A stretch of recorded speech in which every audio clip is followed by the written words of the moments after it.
नमस्कार दोस्तों, आइए आपके अपने यूट्यूब चैनल पर आपका स्वागत करते हैं और देखते हैं करंट अफेयर्स।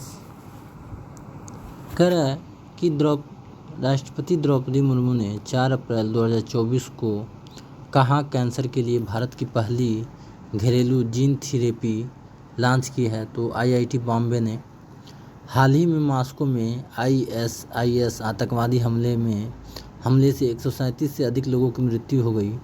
वह आतंकवादी संगठन किस क्षेत्र में अधिक सक्रिय है? तो पश्चिमी इराक एवं पूर्वी सीरिया में।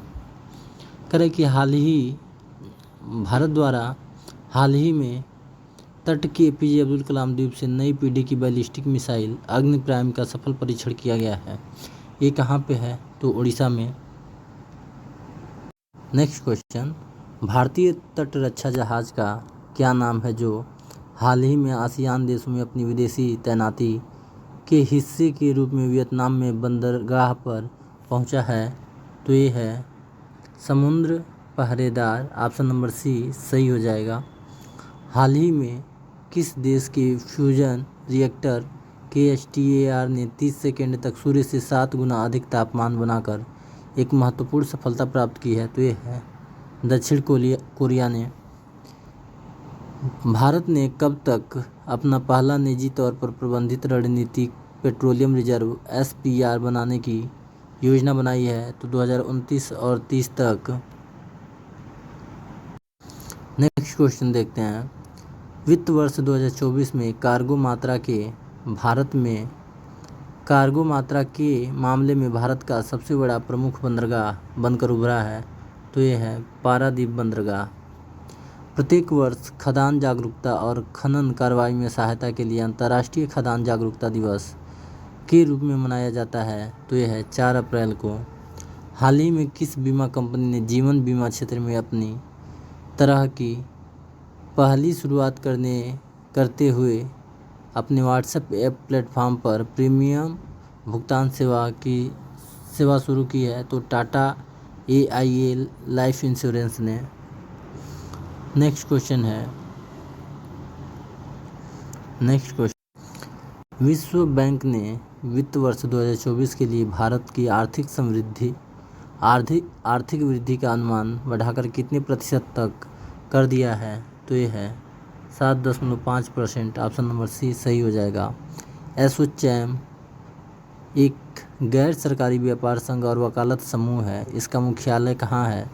तो नई दिल्ली में। ऑप्शन नंबर ए सही हो जाएगा। विश्व बैंक की स्थापना किस वर्ष ब्रेटन वुड्स सम्मेलन में की गई थी? वर्ष 1944 में। ऑप्शन नंबर बी सही हो जाएगा। भारत सरकार ने को अंधता निवारण सप्ताह के रूप में नामित किया है? तो 1 से 7 अप्रैल के बीच में। नेक्स्ट क्वेश्चन है, निम्नलिखित में से संयुक्त राष्ट्र सुरक्षा परिषद के 5 अस्थायी सदस्यों P5 में कौन सा एक देश शामिल नहीं है? तो ये देश है जापान। राष्ट्रीय समुद्री दिवस 2024 की थीम क्या है? भविष्य को नेविगेट करना, सुरक्षा पहले। ऑप्शन नंबर बी सही हो जाएगा। नेक्स्ट क्वेश्चन देखते हैं, हाल ही में अंतर्राष्ट्रीय खदान जागरूकता दिवस कब मनाया गया? तो 4 अप्रैल को। हाल ही में मेटा ने भारत में तथ्य जांच कार्यक्रम का विस्तार करने के लिए किसके साथ साझेदारी की है? तो PTI के साथ। हाल ही में कैंसर के लिए भारत की घरेलू जीन थेरेपी कहाँ लॉन्च की गई थी? तो IIT मुंबई में। किसने लॉन्च की थी? तो राष्ट्रपति द्रौपदी मुर्मू ने। हाल ही में किस राज्य सरकार ने कानून निर्माण प्रक्रिया में राज्यपाल की भूमिका को चुनौती दी है? तो केरल सरकार ने। हाल ही में दुनिया का सबसे शक्तिशाली लेजर कहाँ विकसित किया गया है? तो रोमानिया में।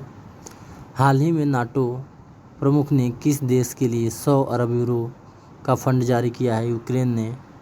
हाल ही में कौन सा देश 2029-30 तक अपना पहला निजी तौर पर प्रतिबंधित रणनीतिक पेट्रोलियम रिजर्व बनाने की योजना बना रहा है?